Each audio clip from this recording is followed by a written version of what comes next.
to Clarity on Fire, a podcast for people who know what they don't want out of their life and career, but aren't sure what they'd rather be doing.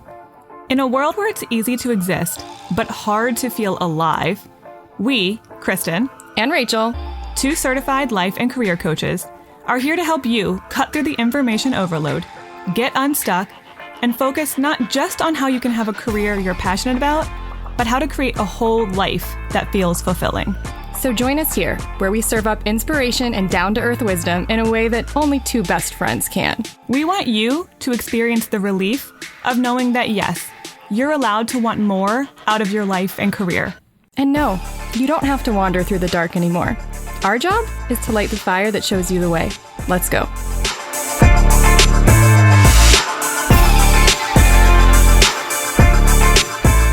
Hi.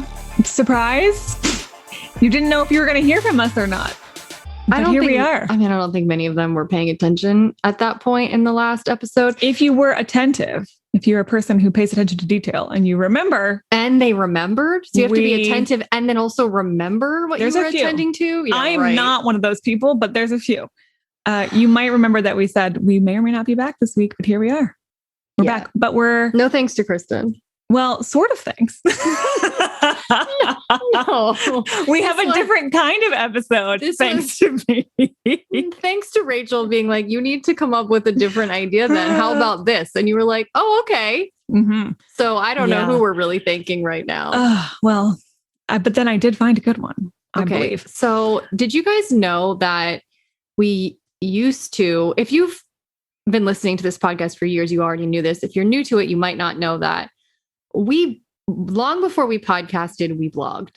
We blogged for years. Years and years. And then when we started a podcast, we brought our blogs onto the podcast. We sort of brought them back and we read them so that you would have like once a week, we would have a 15-minute sort of episode where we would read the blog or read an old blog that was really good that we wanted people to get their ears on, not just their eyes on. And we did that for a long, long time until it got to the point where most of our blog content had been sort of transitioned to the podcast. Also, we got tired of podcasting 8 times a month. I'm going to be real with you. That was a lot. That was a lot of podcasting. I have to be honest. But we didn't exhaust our archives of blogs. And so because Kristen couldn't quite make a normal person interview happen this month, it is what it is. I mean, this past month was one of those do the bare minimum and some things hope are you not don't die. And hope that your dog lives. And she did. So it is what it is. You know, we made the best of it. I'm sorry. We don't have a normal person interview this month. Divine timing is a thing, right? Maybe there wasn't anyone who was ready to talk to you this month, or it is what it is. But maybe they needed to hear this instead.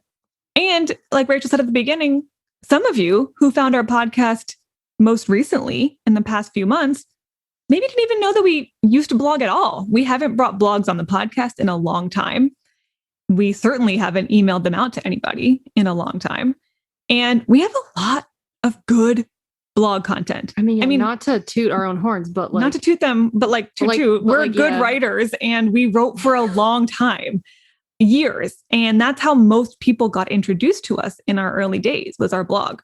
So if you didn't know that, or if it's been a long time since you checked out any of our old blog posts, you're missing out. Go to we actually have a much better way of finding them now than we used to have. Well, they have 2 options. They can scroll way back on the podcast, like go back to the beginning of the podcast and just see how many blog episodes there are. They're shorter.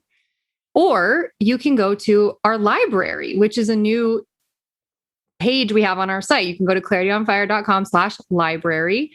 And you can do any number of things. You can search for a keyword. So if there's something you want to hear more about, literally pick anything: burnout, career, creativity, who knows, anything. Search and all sorts of content, blog and podcast, will come up. You can look at some of our most popular posts, which we have on that page. And then if you scroll down to the bottom of the library page, we also have our ebook collections, which are basically 4 different sets of curated blogs on a particular topic around a theme. Yeah. So some of you may not have known about that at all. So maybe we've just introduced you. If there's some of you who have listened to every podcast episode and you're like, oh, I want more content from them. Guess what? You have a whole library of blogs you can read for days until your eyes go cross-eyed on your screen. Yep. So this is a little bit of a teaser. This is a blog that we did not bring back on the podcast back when we were doing that at the beginning of the podcast. This one's never been on the podcast. And you can read it in full on the site. You can listen to me. I'm going to read it to you here in just a second. But it also can spark you to go look up some of the other blogs. It's a different way of hearing from us. It's a little bit of a different tone. So check it out. Some of you might like reading more than you like listening. Well, we've got you covered. Mm-hmm. Okay. So this is a blog about what now? Burnout? It is a blog sort of about burnout. It's more about managing your energy. This is actually a topic that I have wanted to do a normal person interview on anyway. So instead, you're going to hear me talk about it. I still may do that interview at some point or not. We'll just see how it all shakes out. But regardless, it's a concept that has been really helpful to me. And I've had multiple clients who this has changed their whole concept of time and productivity and energy and all of that. So I hope it sparks something for you. Okay. Well, Kristen will now read this to you, and we will be back at Story the time. end. Gather round, children. One shift to transform your low energy and burnout. I'm sitting here on a Friday afternoon, and I have a running mental list of everything I could or should be doing right now. I should be responding to emails, or going to the gym, or running errands, or planning dinner, and on and on. But it's Friday afternoon, and I'm just not feeling any of it. All I want to do is sit outside with an iced coffee on this gorgeous sunny afternoon and do some writing. So that's what I'm doing. An older version of me would have shamed myself into doing something more productive. I would have pushed through my laziness, quote unquote, until I checked everything off my list. And the quick thrill of satisfaction that comes from being productive would have soon been replaced by exhaustion and a nagging sense that I'd betrayed myself. I have fought this internal battle over and over again. What I want to do today versus what I should do today. I want to wake up naturally and have a leisurely morning. But I should get up early and start my day with something productive. Because don't all the articles and statistics prove that early birds are more successful? I want to take frequent breaks throughout the day to get away from my screen, take a walk, read a book, cuddle my dog, cook for myself. But I should put in my full 8+ hours of uninterrupted work each day. Because how else do you expect to get everything done? I should exercise and meditate and journal, etc., every day to stay consistent. But I want to do it when I feel inspired. The more self-aware I become, the more obvious it is that I have a natural energy flow throughout the day or week or even season, but I'm so quick to ignore it based on what I feel like I should be doing instead. It's taken years. But I'm getting better at releasing the shoulds in my life. And let me tell you, it feels so much better on the other side. How to transform your burnout. Having chronically low energy and feeling burnt out can happen for a lot of reasons. But one of the major culprits is ignoring your natural energy flow. I was recently working with a client who was trying to stay super motivated and productive throughout the entire workday. And then she wanted to come home and spend at least 3 hours studying for her GMAT and job searching. She was asking me about productivity strategies for keeping her energy up all day long. I told her, I hate to break it to you, but there's no such thing as having endless energy all day long. Your energy is naturally going to ebb and flow. We just need to work with it instead of against it. I asked her to spend a week mapping out her natural energy ups and downs. She always thought she was a morning person, so what she discovered surprised her a bit. As it turns out, she felt most energized between around 9:30 in the morning until maybe 1:30 in the afternoon. And then again from 7 to 9 p.m. So we built her workday around that. She spent her off-peak hours doing things that required less brain power, like sending emails and compiling data. And she reserved her most creative and important projects for her peak hours. She even started to bring a mid-morning snack so she could keep working until her energy started to slow down around 1:30, and then she'd take a later lunch. The result? She started to get way more done in much less time, and her feeling of burnout began to melt away. Discovering my own rhythm. After fighting my own energy flow for most of my life, and frequently slipping in and out of burnout, I'm finally paying more attention to my natural rhythm so I can work with it instead of forcing myself into a box that I'll just never fit into. Here are a few patterns I've noticed in myself. I just don't do early mornings. And trust me, I have tried every trick in the book to be a morning person.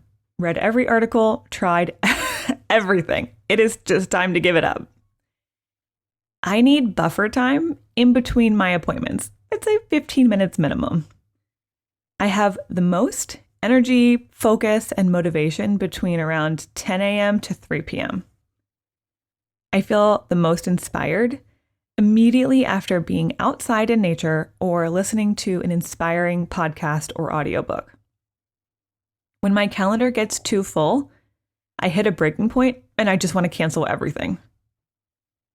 I need at least one weekend day with no plans to energetically reset. If I try to do anything every single day, whether it's exercise or write or meditate, pretty much anything except brush my teeth, I'll start to resent it and rebel against it. My creative flow works best when I tap into it first thing before handling all the logistics of the day, like emails, technology, etc. On Fridays around noon, my brain essentially shuts off for the weekend. The weather hugely impacts my energy. I might as well be solar powered because my level of motivation directly correlates to how much sunshine is coming in through my windows. I've betrayed every one of these truths about myself more times than I can count, and it just feels awful every time. The more I give myself permission to live and work according to my self-imposed rules or following my own patterns, the more energized I feel. So my conclusion?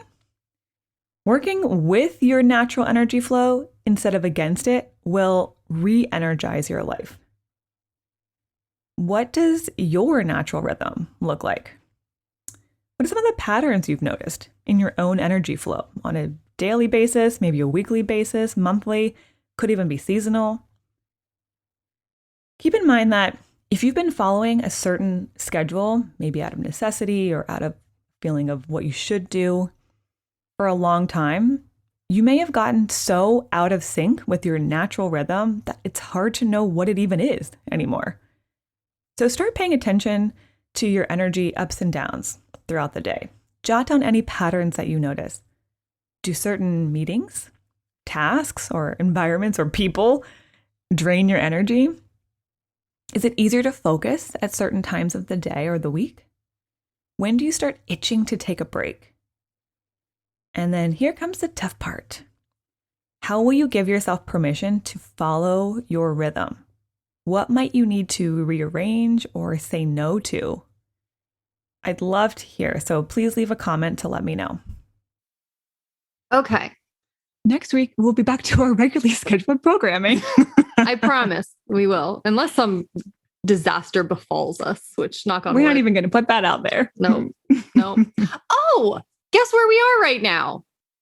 In Rachel's house. I was going to say new house. Well, it is kind of. I mean, old house transformed. Renovated is what we call that in the biz. Are you in the biz? No, I unfortunately was adjacent to the construction biz for a while there. Yes, I'm back in my place. I no longer live with my parents. Woo! Oh my God. That is cause for celebration. Oh, We're back in our little podcasting nook. that's a Call it a generous nook. word for that, for what we're doing right now. Familiar podcasting spot. And I just so all of you are aware, because some of you have been bought into this story, maybe against your will. You've been following along. I'm back. I actually did an Instagram post about it last week, like a week and a half ago. If you go to Instagram, you can see my thoughts and my takeaways about this 9-month journey from waking up to a flood to moving back in. It took almost exactly 9 months from beginning to end. Getting the text. It was and the like a pictures horror of thing, you, right? From you that morning. It was like the unfolding of a horror story that morning. So it continued, come a long way in 9 months. It continued to be like that. But, we're coaches, and not because I was trying to, but because it just organically happened. I wasn't forcing myself to find the silver lining. Like, I was upset and I felt plenty bad about this whole thing. And eventually I did kind of come to some conclusions about why this might have happened, or just what I got out of it. So I posted that on Instagram if you want to go read just a little snippet of how I'm processing this whole ordeal. A good reminder too that we're on Instagram. Yeah, I mean, period. I mean, that alone is an announcement. Yeah, it's been how many years since we had posted? 2. I hadn't posted a single thing in 2 years. And so now we're back, and I'm doing a very good job of posting like posts and reels. A lot of pretty regularly for her Instagram posting. Every once in a blue moon, I'll log on. If I ask her to. Mostly that. It's been real. Well, that's fine. If Kristen gets hit by a bus, I don't know how to publish a blog or a podcast on the website. I don't know how to send an email into our whole email process. I have no idea how to email our people. So, just so people know, it's a balance of laziness here, right? Or just responsibility that it doesn't overlap. It's like, I don't do that. Neither of us gets hit by a bus ever, because that'd be Clarity a on bummer. Fire will not continue. I mean, also we'd be sad. Personally, it would be a bummer. It'd be a bummer, sure. I mean, even if we survived it would still be a bummer. Yeah. I don't want to deal with all that. I think I've dealt with enough chaos in the last year. I don't particularly, I'm not here for more. No, thank you. I'm here for ease and flow. I'd rather not go out from a bus. I feel like that's a pretty that's not my choice. Mean Girls way to go. I'm not here for that. But it worked out for Regina George. True, did. Okay. Well, that was just all to say I'm back, and we finally sort of completed this cycle. Mm-hmm. Okay. Well, maybe we'll do a card reading soon and see what's ready. We are going to do for the one next cycle. Yeah, we are going to do one later this month. So that will be fascinating. Mm-hmm. Okay. Well, we will be back next Friday with a brand new side chat. So we'll see you then. Bye.